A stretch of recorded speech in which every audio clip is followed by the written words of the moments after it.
No Brasil, existem diversos grupos indígenas diferentes entre si. Cada um deles possui hábitos, costumes e crenças característicos. Este trabalho tem por objetivo apresentar alguns aspectos do povo terena e tratar principalmente da sua mitologia. O primeiro aspecto que vamos falar é sobre a localização dos terenos. Eles estão localizados na região dos rios Aquidauana e Miranda, que são afluentes do rio Paraguai, no estado do Mato Grosso do Sul. Uma curiosidade é que na década de 30, um grupo terena foi transferido para o estado de São Paulo, na região de Bauru, e em resultado disso faz mais de meio século que a língua terena é falada nessa região. O segundo ponto é sobre a sua linguagem. A linguagem dos terenas conserva elementos da língua dos Aruac, que são povos que habitavam as Guianas, que é uma região próxima ao norte do Brasil.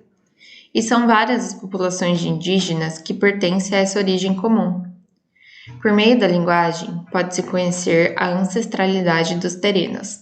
E mesmo que alguns elementos sejam comuns na linguagem desses povos, há diversas influências pelo contato com outras populações. Antes de tratar da origem, vamos pontuar alguns momentos históricos importantes para os terenos. Bom, primeiro é a ocupação do estado do Mato Grosso do Sul, que é um período em que esse povo ocupou um vasto território e formaram alianças. Os mais velhos integrantes dos terenas dizem que eles saíram do seu antigo território para fugir de alguns povos que eles consideravam bravos. Na Guerra do Paraguai, os terenas e outros indígenas aliaram-se a diversos combatentes para preservar e garantir suas terras. Mas após a guerra, eles perderam grande parte de seu território para os brancos. Quando voltaram da guerra, já havia disputa entre os grandes proprietários que queriam áreas para plantação e gado. Vamos falar então a origem dos povos terenas. Bom, geralmente cada povo cria mitos e lendas para explicar a sua origem. Os mitos remetem aos antecedentes do homem. Patai, em O Mito e o Homem Moderno, diz que os mitos possuem uma significação vital, são a vida psíquica da tribo.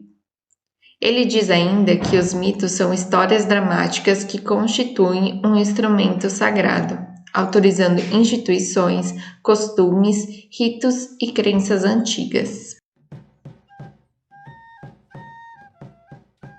Antes mesmo das pessoas desistirem, um passarinho chamado Bem-te-vi voava livremente. Um certo dia, o Bem-te-vi ouviu um barulho diferente na mata. Curioso, foi ver. Viu que por cima do brejo tinha capim e observou algo muito estranho. E então ele voou à procura de Eureka Juvacai. Eureka Juvacai era um ser que vivia cuidando da terra. Tinha contato muito forte com a Mãe Terra, pois entendia os animais. O Bem-te-vi se achegou a Eureka Juvacai e explicou o que tinha encontrado na floresta, que no brejo tinha muito capim e embaixo um buraco com seres iguais a Eureka Juvacai. E Eureka Juvacai logo de prontidão disse: "Leva-me até lá." Apressadamente, Bem-te-vi voando por cima, e Eureka Juvacai em passos largos pela estrada.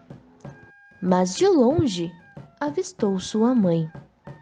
"Filho, eu quero que vá à roça comigo", disse sua mãe no momento em que Eureka Juvacai se aproximou. Mas Eureka Juvacai, comprometido com Bem-te-vi, respondeu para sua mãe que não iria. E sua mãe, muito brava, pegou sua foice. Assustado, não deu nem tempo de fugir. Cortou Eureka Juvacai ao meio. E para surpresa de todos, Eureka Juvacai transformou-se em dois. Um Eureka Juvacai foi com a mãe e o outro com o Bem-te-vi. Eureka Juvacai e o Bem-te-vi continuaram sua jornada. Chegando ao local, Eureka Juvacai estava pasmo com o que estava acontecendo. Eureka Juvacai observou que as pessoas estavam nuas e com frio, E antes de tirar as pessoas do buraco, precisava fazer uma fogueira. Foi até o passarinho Tico-Tico e pediu para ele encontrar fogo. E assim, o Tico-Tico voou e procurou fogo por toda parte, mas voltou sem ele. Decepcionado, disse a Eureka e Uvacai que não achou o fogo. Eureka e Uvacai foi pedir para outro animal achar fogo. Chegou até o coelho e explicou o que estava acontecendo. O coelho logo saiu em disparada com sua velocidade máxima. Chegou ao reino do fogo e ali esperou um momento para pegar o fogo. O coelho pegou o fogo e voltou rápido para entregar a Eureka e Uvacai. Eureka e Uvacai pegou o fogo do coelho e foi até o buraco onde estavam as pessoas. E ali fez uma grande fogueira. Começou a tirar uma por uma do buraco, ficando todos perto da fogueira.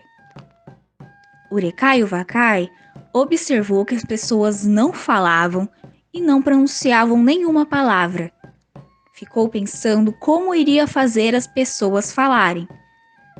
Foi até o lobinho e perguntou se ele podia ajudá-lo. Lobinho, atento, disse que o ajudaria. Eureka e Uvacai explicou tudo para o lobinho. Então o lobinho ficou atento escutando. Então, Lobinho foi junto com Eureka e Uvacai para o local. Chega Lobinho e foi logo mostrando o serviço. Ficou com duas patas, fingiu-se de morto, ficou estátua, mordeu o próprio rabo. Lobinho, decepcionado, fez o gesto de que não conseguiu. Lobinho disse a Eureka e Uvacai que tentou, mas não teve êxito. Mais uma vez, Eureka e Uvacai foi atrás de outro animal para ajudá-lo. Chegou em um lago e pediu ajuda para o sapinho vermelho. No caminho, Eureka e Uvacai foi explicando para o sapinho tudo o que estava acontecendo e o que o sapinho precisava fazer. Aproximando-se das pessoas, o sapinho, pulando da sua maneira de ser, tirou gargalhadas de todos que Eureka e Uvacai tinha tirado do buraco. Passou por 3 vezes diante deles e todos riram muito. A partir daí, começaram a falar. Eureka e Uvacai observou que cada um falava uma língua diferente do outro. Mandou que cada um fosse para um lado. O mundo era pequeno. Eureka e Uvacai aumentou o mundo. Antes de despedir das pessoas, Eureka e Uvacai distribuiu carocinhos de feijão, carocinhos de milho e carocinhos de algodão. Ensinou a plantar raiz de mandioca, a fazer tecelagem e a caçar e fazer ocas. Assim, cada um foi para sua terra. Por isso, existem os continentes no mundo.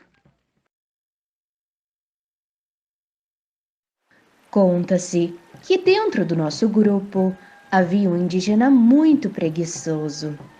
Ele não caçava e também não pescava. Tinha um jeito bem difícil de lidar. Era nervoso, irritadiço, não tolerava nem mesmo a sua mulher, muito menos os outros de seu convívio. Acontece que em um dia, em resposta ao seu comportamento, sua mulher se enjoou dele e acabou o expulsando de casa. Sem alternativa, ele se dispôs a percorrer o mundo, floresta fora. Em um certo período da viagem, enquanto se alimentava de frutas e caças, acercou-se de um grupo de indígenas, de uma tribo obreira. O preguiçoso, se dispondo a trabalhar na tribo, explicou seu jeito ao chefe da taba, o criticando por trabalhar demais. Assim, 2 personalidades diferentes se chocam, pois o chefe não aceitava nenhuma crítica, se achava o dono da razão. O chefe tinha 3 filhos, jovens e maldosos. De manhã, todos se alimentaram, menos o preguiçoso, que nada quis. Em seguida, foram para a plantação de milho e arroz. E disse um dos filhos: "Aqui é costume o índio carregar um ao outro. Agora você vai me carregar", disse ao preguiçoso. E ele lhe respondeu: Não posso. Cheguei ontem de viagem, mas eu ainda tô tão cansado. Tá, então eu levo meu irmão, retrucou o jovem indígena, e assim fez. Levou o irmão até a lavoura e voltou para buscar o outro, pois o preguiçoso novamente se recusara a levar o índiozinho. O preguiçoso foi carregado pelo jovem indígena e jogado por terra.